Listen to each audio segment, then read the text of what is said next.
사도신경으로 우리 신앙을 하나님께 고백하겠습니다.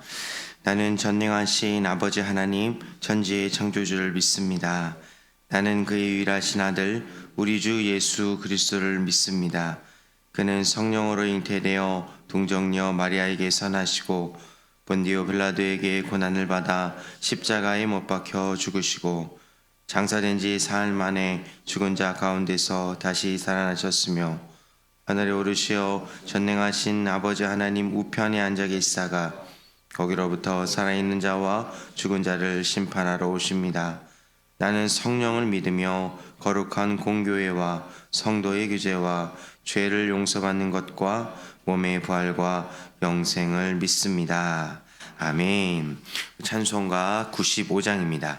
찬송가 95장 나의 기쁨 나의 소망 되시며 찬송가 95장 나의 기쁨 나의 소망 되시며 우리 하나님께 찬양 올려드립니다. 찬송가 95장입니다. 나의 기쁨 나의 소망 되시며 나의 생명이 되신 주 밤낮 불러서 찬송을 드려도 늘 하신 마음 뿐일세. 나의 사모하는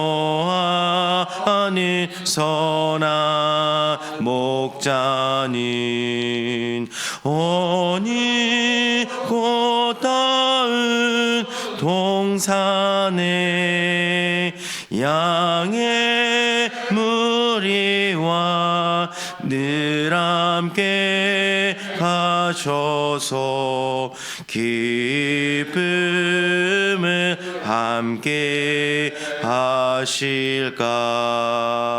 길도 없이 거친 넓은 들에서 갈 길 못 찾아 애쓰며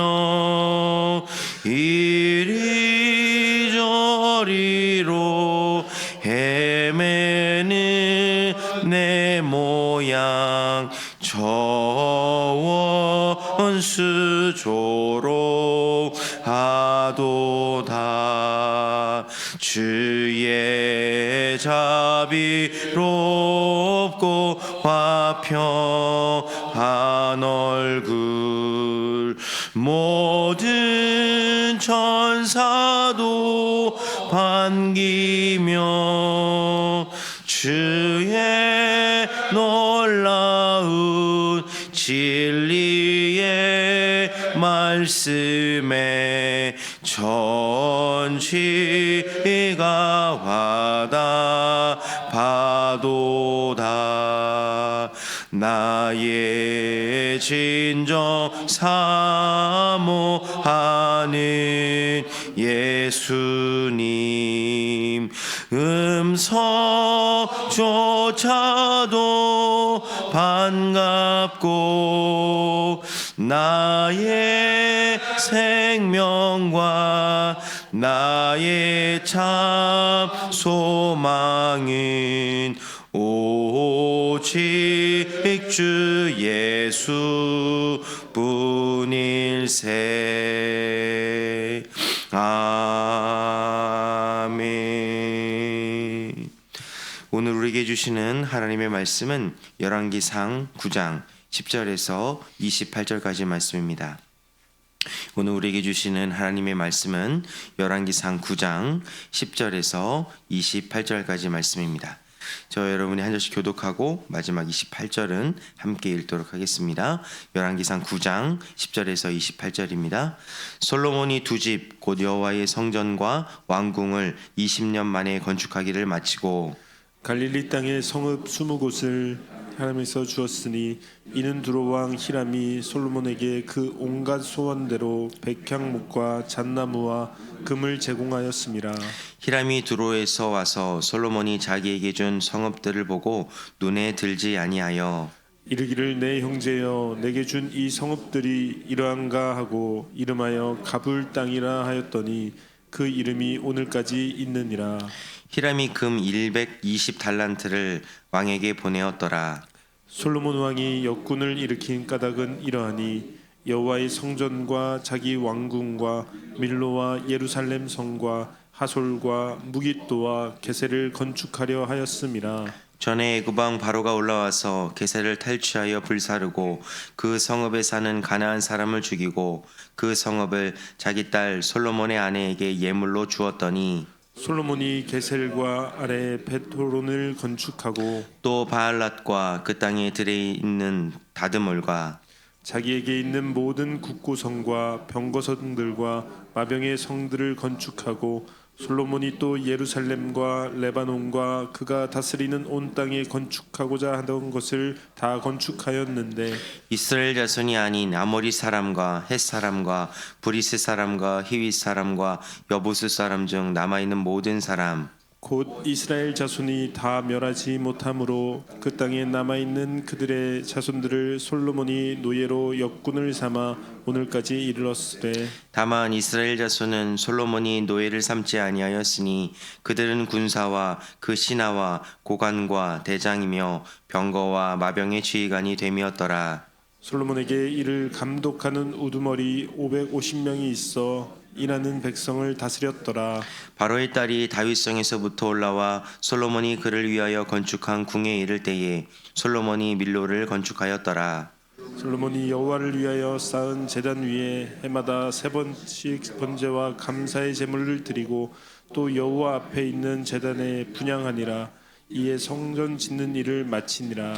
솔로몬 왕이 에돔 땅 홍해 물가에 엘롯 근처 에시온 게벨에서 베드를 지은지라. 히람이 자기 종 곧 바다에 익숙한 사공들을 솔로몬의 종과 함께 그 배로 보내매 함께 했습니다. 그들이 오빌에 이르러 거기서 금 420달란트를 얻고 솔로몬 왕에게로 가져왔더라. 아멘. 기도하겠습니다.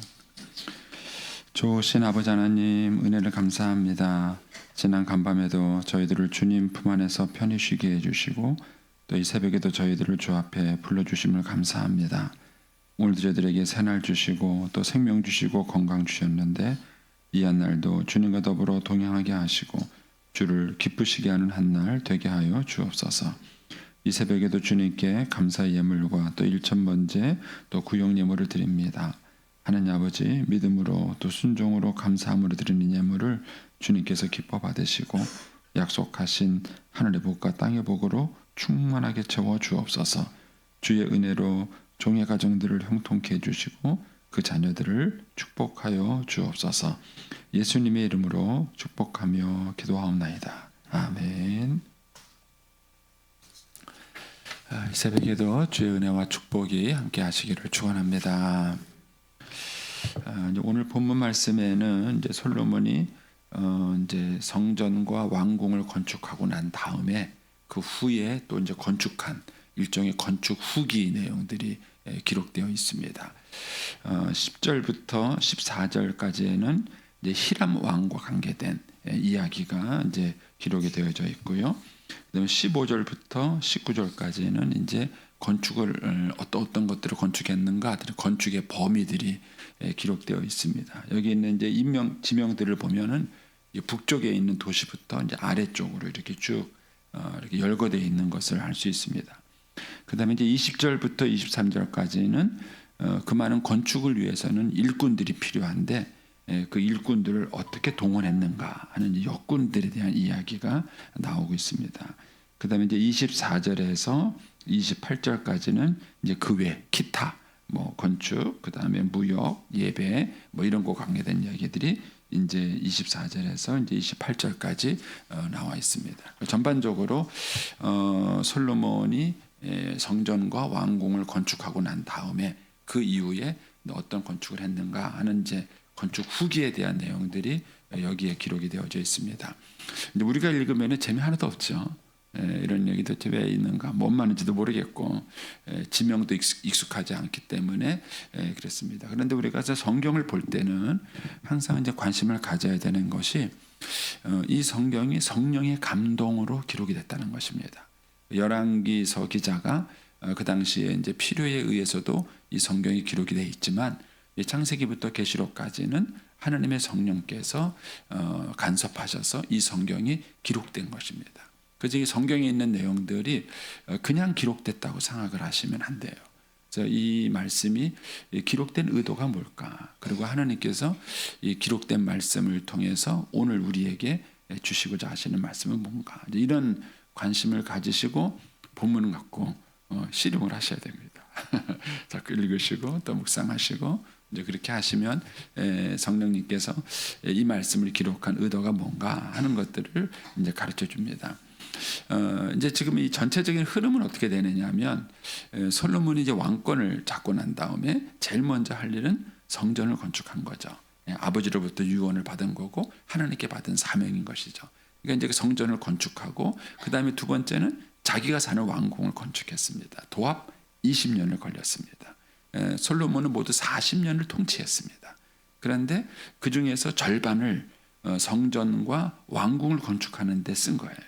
그리고 여기서 끝나지 않았습니다. 여기서 끝나지 않고 솔로몬은 계속해서 건축을 이어갔습니다. 그러니까는 성전과 왕궁을 건축한 것 이외에 여기에 나온 건축물들이 나와요. 이 많은 건축이에요. 결국 솔로몬은 자기 재위 40년 동안 엄청난 이 건축을 일을 했다는 것을 알 수 있습니다. 그럼 이 속에 담겨져 있는 여러 가지 의미가 있습니다. 여러분, 우리나라가 아파트를 다 짓는다고 분양이 되나요? 공장을 다 짓는다고 돌아가나요? 그건 아니죠. 그러니까는 아파트를 계속 짓는다는 얘기는 분양이 된다는 얘기예요. 아파트를 지었는데 분양이 한다면은 건설회사 망하는 거죠. 그러니까는 아파트를 계속 짓는다는 얘기는 분양이 된다는 얘기고, 공장을 계속 짓는다는 얘기는 공장이 돌아간다는 얘기예요. 그러니까 이 많은 건축물들은 솔로몬 시대의 경제력이 얼마나 부강한가를 우리에게 보여주는 거예요. 그러니까 하나님은 솔로몬에게 약속을 하셨죠. 내가 너에게 전무후무한 복을 주겠다. 왜냐하면 솔로몬의 기도가 하나님 마음에 들었어요. 네가 뭐 해줄까? 그러니까는 내가 백성을 잘 다스리도록 지혜를 주십시오. 하나님이 그게 너무 마음에 들었죠. 네가 너를 위해서 부를 구하지도 않고 영예를 구하지도 않고 백성을 위해서 이런 지혜를 구하니까 내가 원하지 않은 것까지도 너에게 주겠다. 이렇게 말씀하셨어요. 그 약속이 어떻게 성취되는가를 여기서 보여주는 것입니다. 그래서 솔로몬 시대 때는 엄청난 이런 그 건축 사업을 통해서 솔로몬 시대의 그 경제력이 얼마나 이렇게 풍성하게 돌아갔는가 하는 것들을 보여주는 겁니다. 지금 우리나라도 지금 건축업이 잘 안 된다 그래요. 건축 경기가 떨어지니까 건축 경기에 딸려 있는 수많은 하청업체들이 있죠. 그 하청업체들이 경제가 어려워지는 것이죠. 그러니까 이 모든 것들이 경제가 돌아가는데 어려움을 겪는 것이죠. 근데 반면에 솔로몬 시대 때 이렇게 계속 건축이 됐다는 얘기는 건축할 만한 돈이 있었다는 얘기고, 건축한 그 건물들이 그만큼 쓰였다는 얘기고, 이런 모든 것들을 종합적으로 우리에게 얘기해 주고 있는 것입니다. 그래서 하나님께서 지금 솔로몬에게 어떻게 큰 축복을 주고 있는가 하는 것들을 이 10절부터 28절을 보시면서 느끼셔야 됩니다. 야, 하나님께서 솔로몬에게 이렇게 약속하시더니만은 이렇게 놀라운 축복과 은혜를 부어주시는구나 하는 걸 느끼셔야 됩니다. 이제 또 한 가지는 이 솔로몬 건축 후기에 이 열왕기상 기자가 이 솔로몬 건축 후기를 기록한 내용은 다 쓰지는 않았을 거예요. 그렇죠? 솔로몬이 한 얘기들을 다 쓰지는 못했을 것입니다. 선별적으로 기록을 했을 것인데 그 기록에 특징이 있습니다. 특징이 있는데 첫 번째는 히람과 관계된 얘기예요. 그런데 거기 어떤 특징이 나오냐면 12절을 보십시오. 12절을 보면은 히람이 두로에 와서 솔로몬이 자기에게 준 성읍들을 보고 눈에 들지 아니하여 그랬습니다. 그러니까는 히람은 솔로몬에게 온갖 것들을 다 제공을 했습니다. 11절을 보시겠습니까? 11절에 보시면은 갈릴리 땅 성읍 20곳을 히람에게 주었어요. 누가요? 솔로몬이 히람한테 줬어요. 그 준 이유가 뭐냐? 이는 두로 왕 히람이 솔로몬에게 그 온갖 소원대로 백향목과 잣나무와 금을 제공했어요. 그러니까 이제 히람은 솔로몬의 건축을 위해서 정말 최선을 다해서 준 거예요. 그런데 그 보상으로 솔로몬이 갈릴리 윗지방에 있는 성읍 20개를 준 겁니다. 그런데 이제 그거를 받았는데 와서 보니까 찌질한 걸 준 거예요. 좋은 걸 준 게 아니라 찌질한 걸 준 거예요. 그걸 보고 뭐예요? 이 히람이 섭섭했어요.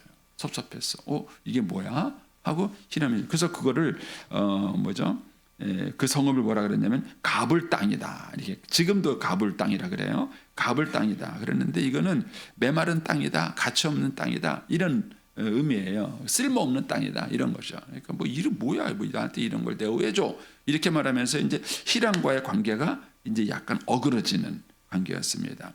그런데 원래 히람은 이 솔로몬의 아버지 다윗하고는 너무 사이가 좋았어요. 그래서 여러분이 다시 뒤로 돌아가셔서 5장을 한번 읽어보세요. 열왕기상 5장을 나중에 집에 가서 읽어보시면 솔로몬이 건축을 하고 싶다고 히람한테 연락했을 때 히람이 너무너무 좋아했어요.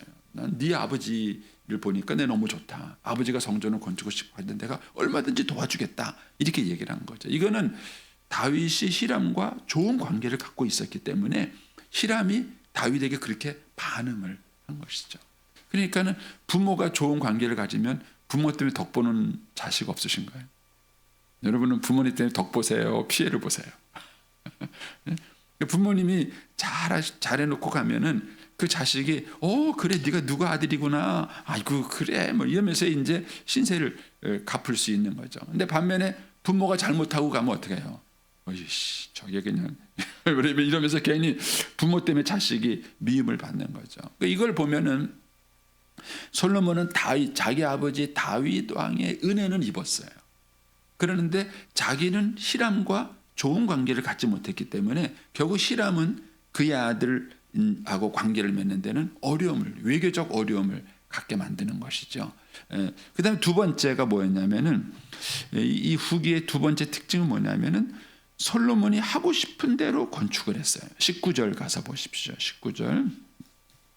자기에게 있는 모든 국고성과 병거성. 국고성은 이제 나라의 어떤 이제 창고, 쉽게 말하면 창고죠. 여러 가지 이제 나라의 그 재물을 관리할 수 있는 국고성을 줬고, 병거성은 병사들이 지을 수 있는 성을 줬고, 마병의 성들은 뭐죠? 와병들을 지을 수 있는 성을 준 겁니다. 요즘으로 말하면은 엄청난 군사력을 가진 거예요. 지금 미국이 세계 강국이 되는 것 중에 하나는 뭐냐면은요, 무기 팔아서 강국이 돼요. 우리가 그냥 핸드폰 뭐 수십 대 팔아봤자 걔네 비행기 한 대 팔고 이런 전투기 뭐 하나 팔아가지고 그거 우리 뭐 수십 대 판 걸 그냥 한꺼번에 꿀떡 하는 거죠. 그러니까는 사실은 이제 이 엄청난 이제 병거성, 마병성들을 보면은 이 솔로몬 시대 때에 그 다음에 이제 국력이나 재력이 얼마나 컸나 하는 걸 알 수 있습니다. 자, 그런데 그 다음에 보면은 솔로몬이 또 예루살렘과 레바논과 그가 다스리는 온 땅에 뭐라고 나옵니까? 건축하고자 하던 것을 다 이렇게 나와요. 건축하고자 하던 것을 다 건축하였는데 이렇게 나와요. 우리말 성경에는 이걸 조금 더 잘 의미 있게 번역했습니다. 뭐라냐면은 무엇이든지 자기가 짓고 싶어하는 것은 다 지었다. 이렇게. 솔로몬은 이 엄청난 건축을 하는데 자기가 하고 싶은 걸 다 지었어요. 그럼 자기가 하고 싶은 게 뭘까요? 솔로몬이 하고 싶었던 게 뭘까? 여러분 전도서를 보시면 알아요. 전도서를 보시면 솔로몬이 뭘 했는지가 나옵니다. 거기 보면 솔로몬은요, 자기 마음에 원하는 것, 자기가 보고 싶은 것, 자기가 하고 싶은 것, 원 없이 했어요. 원 없이.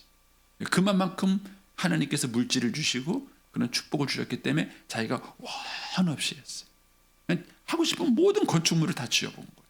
다 지어본 것입니다. 그 다음에 세 번째 특징은 뭐냐면은 여기에 대한 인력이 동원됐습니다. 그런데 그 인력들이 누구였죠? 20절 21절에 가면은요, 결국 가나안 족속에 남아 있는 사람들, 그 사람들을 이 솔로몬이 이제 역군으로 데려다가 그 사람들을 씁니다. 그래서 21절에 가면은 곧 이스라엘 자손이 다 멸하지 못하였으므로 그 땅에 남아 있는 그들의 자손을 솔로몬이 노예로 역군을 삼아 오늘까지 이르렀더라 그랬습니다. 그런데 이 역군의 숫자가 얼마일까? 이게 이제 5장 가서 좀 비교를 해보면은요, 그 두로에 파견된 역군이 3만 명, 진군이 7만 명, 돌 뜨는 자가 8만 명. 이 사람들만 해도 18명이에요. 18만 명이에요. 18만 명. 18만 명이에요. 말이 좀 헷갈리네. 18만 명. 얼마나 많은 인력들이 이 건축을 위해서 노예로 동원이 된 것입니다. 그래서 나중에 이제 르호보암이 솔로몬의 왕위를 계승받았을 때에 백성들이 건의를 해요. 당신의 아버지는 너무 건물을 많이 졌다. 이게 뭐예요? 세금을 너무 많이 낸 거죠. 백성들이 세금을 내야 돈을 짓지 않겠습니까? 너무 힘들다. 세금 내는 것도 힘들고 일하는 데 지쳤다. 그러니까는 세금을 좀 줄여달라. 이 얘기를 르호보암이 왕으로 올랐을 때 건의를 해요. 그런데 르호보암이 탁 잘라버려죠. 니네들이 내가 젊은 왕이라고 나를 우습게 하냐? 하고 잘라. 그것 때문에 나라가 뭐예요? 두동강이 나는. 근데 그 불씨를 누가 만들었느냐? 지금 솔로몬이 만들고 있는 거예요. 솔로몬이 지금 그 불씨를 계속해서 지금 만들어 놓고 있는 것을 여기서 이제 볼 수 있습니다. 그 다음에 이 건축의 또 다른 특징 중에 하나가 뭐냐면 24절이에요. 거기 가면은 바로의 딸이 다윗성에부터 올라와 솔로몬이 그를 위하여 건축한 궁의 이름에 그랬습니다. 이 바로의 딸을 위해서 13년 건축을 했어요. 그렇죠? 그래서 솔로몬 예루살렘에 있는 하나님의 성전은 7년 건축을 했다면 자기 왕궁은 13년, 이 여자를 위해서 13년 건축했습니다. 그러면은 솔로몬이 바로의 딸을 사랑했을까? 그건 아닌 것 같아요. 여러분 어떻게 생각하세요? 남편이 여러분을 위해서 대궐 같은 집을 지어주고요, 매달 수백만 원씩 수천만 원씩 생활비를 줘요. 그런데 첩이 1000명이 있어요. 이런 남편하고 그 다음에 좀 돈도 제대로 못 벌어 와가지고 그냥 살기 힘들게 했구만. 오직 나만 바라보고 사는 남편하고 어떤 남편이 좋으세요? 첩이 1000명 있어도 그냥 돈만 많이 주면 좋으세요? 어떠셨어요? 그러니까 솔로몬이 이 바로의 딸을 사랑했다고 볼 수는 없어요.